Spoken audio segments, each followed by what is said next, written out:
আসসালামু আলাইকুম ওরহমতুল্লাহি ওবরকাতুহ। সহি শুদ্ধ কোরআন শিক্ষা পর্ব আরম্ভ করছি। আউযু বিল্লাহি মিনাশ শাইতানির রাজীম। বিসমিল্লাহির রহমানির রহিম। হামজা নুন জবর আন, তা জবর তা, আংতা। হামজা হাজের ইহ, দাল জের দি, ইহ দি। বা আইন জবর বা, দাল ফেশ দু, বা দু। বা তোয়া জবর বাত, শিন জবর শাহ, বাত শাহ। সিন আইন জবর সা, ইয়া জবর ইয়া, সা ইয়া। কাফ নুফেশ কুন, তাফেশ তু, কুন তু। লাম সিন জবর লাস, তা জবর তা, লাস তা। হামজা মিম জবর আম, র দুই জের রিন, আম রিন। বা র জবর বার, দাল আলিফ দুই জবর দান, বার দান। জিম মিম জবর জাম, আইন আলিফ দুই জবর আন, জাম আন। হা বা জবর হাব, লাম দুই ফেস লুন, হাব লুন। খ ইয়া জবর খয়, র দুই জের রিন, খয় রিন। খ লাম জবর খল, কফ আলিফ দুই জবর কন, খল কন। সিন বা জবর সাব, হা আলিফ দুই জবর হান, সাব হান। সিন বা জবর সাব, কফ আলিফ দুই জবর কন, সাব কন। শিন হামজা জবর শা, নু দুই ফেস নুন, শা নুন। সাদ বা ফেস সোব, হা আলিফ দুই জবর হান, সোব হান। দোয়া বা জবর দোয়াব, হা আলিফ দুই জবর হান, দোয়াব হান। আইন বা জবর আব, দাল আলিফ দুই জবর দান, আব দান। আইন দাল জবর আদ, নু দুই জের নিন, আদ নিন। আইন শিন জবর আশ, র দুই জের রিন, আশ আশ রিন। আইন সোয়া জবর আস, ফা দুই জের ফিন, আস ফিন। গইন র জবর গর, কফ আলিফ দুই জবর কন, গর কন। গইন লাম জবর, গইন লাম ফেস গোল, বা আলিফ দুই জবর বান, গোল বান। ফা সোয়াদ জবর ফাস, লাম দুই ফেস লুন, ফাস লুন। কফ দাল জবর কদ, হা আলিফ দুই জবর হান, কদ হান। কফ তোয়া জবর কদ, বা আলিফ দুই জবর বান, কদ বান, কদ বান। কাফ হামজা জবর কা, সিন আলিফ দুই জবর সান, কা সান। কাফ দাল জবর কাদ, হা আলিফ দুই জবর হান, কাদ হান। এখন পড়ব মতন অর্থাৎ রিডিং। এতক্ষণ পড়লাম হেজো অর্থাৎ বানান, এখন পড়ব রিডিং অর্থাৎ মতন। আংতা ইহদি বাদু বাদশা সায়া কুনতু লাস্তা লাস্তা আমরিন বারদান জামআন হাবলুন খুসরিন খলকন সাবহান সাবকন শা'নুন সুবহান দবহান আবদান আদনিন আশরিন আসফিন আসফিন গরকন গুলবান ফাদলুন কদহান কদবান কাসান কাদহান। এই 5 লাইন হেজো এবং মতন পড়লাম। এখানে বিভিন্ন কায়দা আসতেছে অর্থাৎ ব্যাকরণ, তেজবিদগুলা আরবি ব্যাকরণগুলো আগে জানতে হবে। জানলে পরে পড়তে সহজ হবে এবং সহিশুদ্ধ হবে। এমনি রিডিং পড়ে গেলে কোনো কাজ হবে না। যেমন নাকি প্রথমে আসছে হামজা নুন জবর আন, তা জবর তা, আং তা। এই নুন সাকিনের বাম পাশে তা আসছে। তা এটা কিসের হরফ? এটা হচ্ছে ইখফার হরফ। এখন ইখফা কি, প্রথমে এটা জানতে হবে। ইখফা কি এটা জানতে হবে। ইখফা হচ্ছে আরবি 29 হরফের মধ্যে আলিফকে বাদ দিয়ে 28টি হরফ 4 ভাগে ভাগ করে পড়তে হবে। এক ভাগের নাম হচ্ছে ইখফা, ইখফার হরফ হচ্ছে 15টি। আরেক ভাগের হরফ হচ্ছে 6টি, ওই হরফের নাম হচ্ছে ইজহার। আরেক ভাগের নাম হচ্ছে ইদগাম, ইদগামের হরফ হচ্ছে 6টি। আর এক ভাগের নাম হচ্ছে একলাব, এই একলাবের হরফ হচ্ছে 1টি।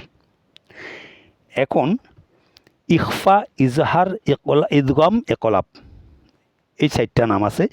এই 28টি হরফ 4 ভাগে ভাগ করে পড়তে হয়। আচ্ছা, ইখফার হরফ 15টি। ইখফার হরফ কয়টি? 15টি। ওখানে 15টির মধ্যে আছে তা, সা, জিম, দাল, জাল, জা, সিন, শিন, সদ, দত, তোয়া, জোয়া, ফা, কফ, কাপ। এই 15টি হরফ হচ্ছে ইখফার হরফ। এই ইখফার হরফ কি হবে? নুন সাকিন অথবা তনবিনের বাম পাশের হরফ ইখফার হরফ হচ্ছে 15টি হরফ থেকে কোনো একটি হরফ আসলে নুন সাকিন, দেখেন নুন সাকিন কি সাকিন? জয়জমের সুরতে সাকিন, জয়জমের সুরতে সাকিন হতে হবে। জয়জমের সুরতে সাকিন, নুন সাকিন অথবা তনবিন। তনবিন কি? 2 জবর 2 জের 2 পেশকে তনবিন বলে। 2 জবর 2 জের 2 পেশকে তনবিন বলে, আগে বলা হয়েছিল। 2 জবর 2 জের 2 পেশকে তনবিন বলে। তাহলে আতা, আতা।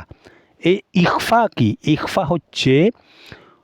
হচ্ছে আওয়াজকে, ইখফা অর্থ পুশিদা, অর্থাৎ লুকানো, আওয়াজকে লুকানো। কতটুকু? অর্ধেক আওয়াজ লুকাইয়া পড়া। লুকাইয়া অর্থ অর্ধেক আওয়াজ নাকের ভিতর দিয়ে প্রকাশ হবে, আর অর্ধেক আওয়াজ মুখ দিয়ে প্রকাশ হবে। যেমন নাকি আতা, আতা, ফুরা গুন্না না, ফুরা গুন্না হচ্ছে ওইটা। যেই গুন্না কাকে বলে? গুন্না হচ্ছে নাকের ভিতর দিয়ে সম্পূর্ণ আওয়াজ প্রকাশ করাকে গুন্না বলে। গুন্না আদায় করতে সম্পূর্ণ আওয়াজ, সম্পূর্ণ মুখ একদম বন্ধ করলে ওই আওয়াজটা জারি থাকবে, অর্থাৎ নাকের ভিতর দিয়ে সম্পূর্ণ আওয়াজ প্রকাশ হবে, ওইটা গুন্না। এটা গুন্না, এটা আদা গুন্না। আদা গুন্না অর্থাৎ কিছু গুন্না নাকের ভিতরে, অর্থাৎ নিজের নাকের ভিতর দিয়ে অর্ধেক আওয়াজ বাহির হবে, ওইটা গুন্না, আদা গুন্না হিসাবে ধরা যাবে। আর আর কি অর্ধেক আওয়াজ মুখ দিয়ে বাহির হবে, যেমন নাকি আতা, আতা। তারপর ইহদি, বাদু, বাদশা, সায়া, কুন্তু, কুন্তু। এই দেখেন নুন সাকিনের বাম পাশের হরফ কি? তা। বাম পাশের হরফ কি? তা। তারপর হচ্ছে লাস্তা, লাস্তা আমরিন বারদান। এই বারদান, বার আজবার বার, রপুর হয়েছে, রপুর, পুর অর্থ কি? মোটা আওয়াজ, মোটা আওয়াজ। এখানে এই 5 লাইনের মধ্যে অনেকগুলা কায়দা আসে গেছে, এইগুলো একটা একটা বলতে হবে। বলার পরে আপনারা খেয়াল করবেন, খেয়াল করে এগুলা বারবার পড়তে থাকবেন, বারবার খেয়াল করে পড়তে হবে, মুখস্থ করতে হবে। বার ওয়াজবর বার, দাল আলিফ 2 জবর দান, বার দান। আচ্ছা, এখানে যদি বারদান কথা শেষ, এখানে বাক্য এটা শেষ। আছে কি? বারদান। যদি বলি বারদা, বারদা, বারদা যখন হবে, এই তনবিনের 2 জবর আছে, একটা জবর চলে যাবে, ওয়াকফর কারণে একটা জবর চলে যাবে, তখন দাল আলিফ জবর দা, বারদা। জাম আন, জাম আন, জাম আন, জিম আলিফ, জিম মিম জবর জাম, আইন আলিফ 2 জবর আন, জাম আন। ওয়াকফ করলে অর্থাৎ দাঁড়াইলে, যদি ওখানে ওয়াকফ করেন কথা শেষ, মনে করেন দম ছাড়ে দিলে দম পড়ে যাবে, কথা শেষ যখন দম চলে যাবে, তাহলে জাম আন, এই যে আমার দম ছাড়ে দিয়েছি, চলে গেছে, তাহলে ওখানে যদি দম শেষ হয়ে যায়, ওখানে যদি ওয়াকফ করেন অর্থাৎ দাঁড়ান, কথা শেষ করেন তাহলে জাম হবে। আর আইনের উপর 2 জবর তনবিন আছে, একটা জবর চলে যাবে আরেকটা জবর দিয়ে আইন আলিফ জবর জাম জাম একালি মত হবে, মদ্দা আসলি ওই সময় মদ্দা আসলি হয়ে যাবে। আর যেমনা আছে সেভাবে হলে জাম বললে কোনো মত হবে না। যখন ওয়াকফ করবেন তখন আইন আলিফ জবর আইন একালি মত হয়ে যাবে। কেন মত হবে? মদ্দা আসলি হবে কেমনে? আলিফ খাড়ি সাকিন তার ডানের হরফে জবর হয়েছে, তনমিনের একটা জবর চলি যখন চলি গেছে তার আছে কি আরেকটা জবর, তাহলে হবে কি আইন আলিফ জবর জাম আচ্ছা, হাবলুন এই যে এখানে একটা কায়দা আছে, বা সাকিন কলকলার হরফ হচ্ছে 5টি, কফ ত বা জিম দাল, এই কলকলার হরফ 5টি। কলকলার হরফ আওয়াজটা একটু মৃদু আকারে তরঙ্গ দিয়ে দ্বিতীয়বার আদায় হবে। হ্যাঁ, হাবলুন ঠিক আছে। তাহলে এখানে কি কলকলার হরফ 5টি, কি কফ 2 নক্তাওয়ালা, কফ ত বা জিম দাল। কোন সময় কলকলা হবে? এই 5টি হুরুফের উপর যখন জজমের সুরতে সাকিন হবে, সাকিন কয় প্রকার বলছিলাম আগের পর্বগুলোতে বলা হয়েছিল। সাকিন 2 প্রকার, একটা খালি সাকিন, একটা জজমওয়ালা সাকিন। খালি সাকিন অর্থ কি বুঝায়? খালি সাকিন অর্থ বুঝায় এটা যে হুরুফের উপরে নিচে কোনো রকম হরকত নাই, শুধু হরকত ছাড়া। হ্যাঁ, ওইটাকে খালি সাকিন বলে, ঠিক আছে। আচ্ছা, হাবলুন খুসরিন খলকন যদি ওয়াকফ করে, এখানে ওয়াকফ করা যায় তাহলে খলক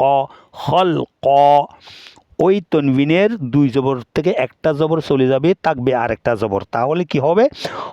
লাম জবর খল, কফ আলিফ জবর খলক, মদ্দা আসলি হয়ে গেছে। কফের উপর এক আলিফ মত করতে হবে। কেন? আলিফ খালি সাকিন তার ডান পাশের হরফে কি কফের উপর জবর হয়েছে, একটা জবর তো চলে গেছে, ওয়াকফের কারণে একটা জবর যখন চলে গেছে আরেকটা জবর আছে। খলক সাবে কলকলা, কোন কায়দা হয়েছে? কলকলা হয়েছে। সিন বা জবর হালিফ 2 জবর হান,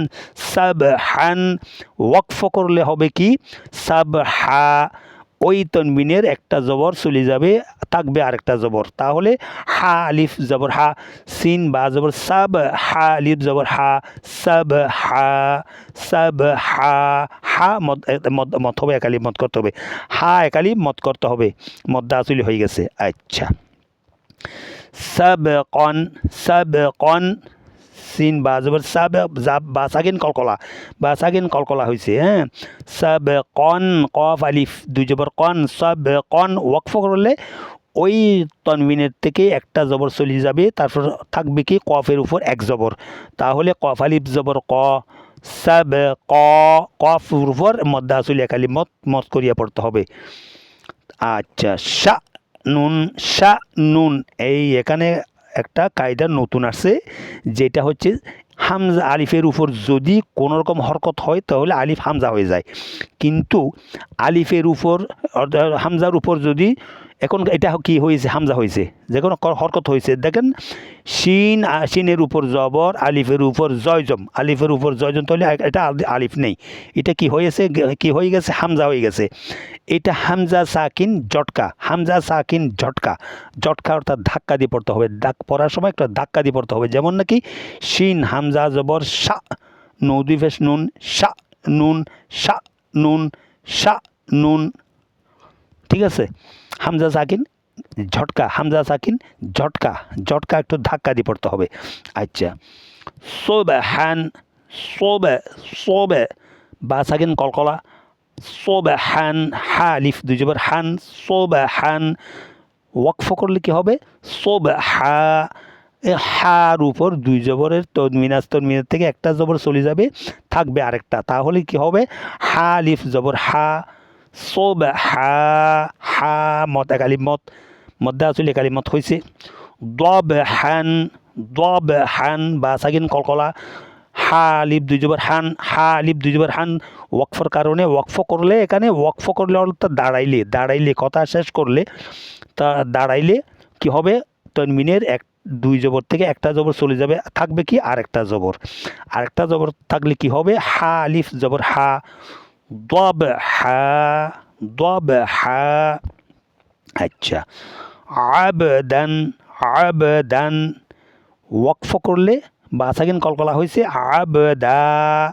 আবদা দালের উপর তনমিন থেকে একটা জবর চলে যাবে আরেকটা জবর থাকবে তাহলে হবে কি দাল আলিফ জবর দা আলিফ খালি সাকিন তার ডানার হরফ কি দালের উপর জবর হয়েছে মধ্যে আসলে একালিপ মদ আবদা আদনিন আদ দাল সাকিন কলকলা এই যে কফ ত বা জিম দাল এতক্ষণ পাইছেন বা সাকিন কলকলা একটা নতুন আরেকটা আসছে দাল সাকিন কলকলা আদনিন আশরিন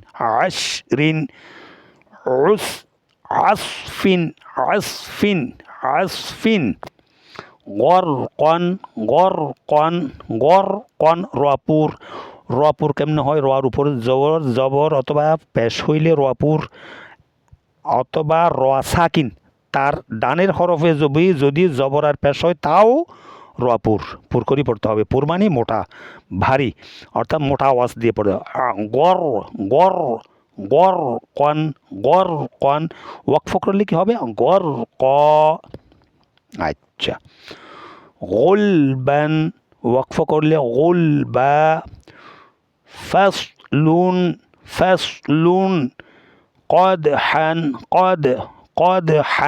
قدحان কফ দাল জবর কদ হা আলিফ দুই জবর হান ওয়াকফ করলে দাঁড়াইলে কদবান কদহান দাল সাকিন কলকলা কদহান হা ওয়াকফ করলে হা তানমিনের থেকে একটা জবর চলে যাবে তারপর থাকবে আরেকটা জবর তাহলে এজো করলে এমন হয় হা আলিফ জবর হা তাহলে দাল সাকিন কলকলা হয়েছে হা মাদ্দা আসলি হয়েছে হার উপর একটা একালিপ মদ কদবান ওয়াকফ করলে কদবা কাসান হামজা সাকিন জটকা কাপ হামজা জবর কাপ হামজা জবর এজো করলে এমন হয় কাপ হামজা জবর কা সিন আলিফ দুই জবর সান ওয়াকফ করলে সা সিন আলিফ জবর সা হবে তনমিন থেকে একটা জবর চলে যাবে আর একটা জবর থাকবে সিনের উপর সিন আলি এজো করলে কেমন হবে সিন আলিফ জবর সা এখানে হামজা সাকিন চটকা করে পড়তে হবে আর এখানে একালিপ মদ করে পড়তে সিনের উপর একালিপ মত হবে কেন হামজা সাকিন মদ্দা আসলে একালিপ মত হয়েছে কেমন আলিফ খালি সাকিন তার ডানার হরফে জবর হয়েছে উত্তর মির থেকে তো একটা জবর চলে গেছে আর একটা জবর আছে সিন আলিফ জবর সা কাদহান দাল সাকিন কলকলা হা দুই জবর হা আলিফ দুই জবর হানের জায়গায় ওয়াকফ করলে এখানে দাঁড়াইলে দম ফেললে এখানে ওয়াকফর কারণে একটা জবর তনমিনের থেকে একটা জবর চলে যাবে আর একটা জবর থাকবে তাহলে হবে কি হা আলিফ জবর হা কাদহা এইভাবে এই কায়দাগুলা পড়ার সাথে সাথে এইভাবে আমি বুঝাই দেবার চেষ্টা করব ইনশাআল্লাহ তাহলে আর আগামীতে আরও ভালো কায়দা ব্যাকরণ আরবি ব্যাকরণ নিয়ে আসবে ইনশাআল্লাহ লাইক দিয়ে ফলো দিয়ে রাখেন ইনশাআল্লাহ গুরুত্বপূর্ণ আলোচনা আসবে ইনশাআল্লাহ এই অনুষ্ঠানকে সাবস্ক্রাইব করে দিন এবং একটা হাদিস দিয়ে বিসমিল্লাহির রহমানির রহিম ইন্নামাল আ'মালু বিন্নিয়াহ অর্থাৎ সমস্ত কাজেই নিয়তের উপর নির্ভর করে আমরা যতই কিছু করি না কেন সব কিছু আমাদের নিয়তের উপর নির্ভর। আমাদের নিয়ত সহি হতে হবে, নিয়ত সহি হতে হবে। এই যে আমরা কোরআন শরীফের প্রশিক্ষণ দিচ্ছি, কোরআন শরীফ শিখার, সহি শুদ্ধভাবে শিখার চেষ্টা করছি। এই কোরআন শরীফ শিখতে গেলে, পড়তে গেলে উজু করতে হবে, উজু জানতে হবে। উজু করার জন্য অনেক তরিকা আছে, উজুর ফরজ আছে, উজুর সুন্নত আছে। উজু কেমনে করতে হয় জানতে হবে। গতানুগতিক অন্য কেউ করছে, আমিও করলাম, মুখ ধুলাম, হাত ধুলাম, পা ধুলাম, এগুলা না জেনে করলে কিছু হবে না, জেনে করতে হবে। উজুর ফরজ কয়টি জানতে হবে, উজুর সুন্নত কয়টি জানতে হবে, উজু ভাঙার কারণ কয়টি জানতে হবে, কি কি কারণে উজু ভঙ্গ হয়, উজু ভেঙে যায়। আমরা নিজেরাই জানি না কোন সময় আমাদের উজু ভেঙে গেছে, অথচ যদি বা আমি উজু করতে জানি, উজু করছি ঠিক আছে, কিন্তু কি কি কারণে যে উজু ভেঙে যায় সেটা না জানার কারণে উজু যে ভেঙে গেছে, আমি মনে করছি উজু আছে, আমি তো উজু করছি, উজু আছে, তাহলে আমি নামাজ পড়লাম, কোরআন শরীফ পড়লাম, সব কিছু করলাম, কিন্তু কিছু হয় নাই। কেন? আমার উজু তো নেই, হয়েছে কেমনে, হবে কেমনে? সেই জন্য উজু করা জানতে হবে। উজু করার আগে একটা কথা আছে, নামাজ বেহেস্তের চাবি। এখন নামাজ বেহেস্তের চাবি যদি হয়, উজু কিসের চাবি? উজু নামাজের চাবি। আচ্ছা, নামাজের চাবি যদি উজু হয়, উজুর আগেও একটা আছে, পবিত্রতা উজুর চাবি। এরকম প্রথম থেকে যদি আমি পবিত্র না হই,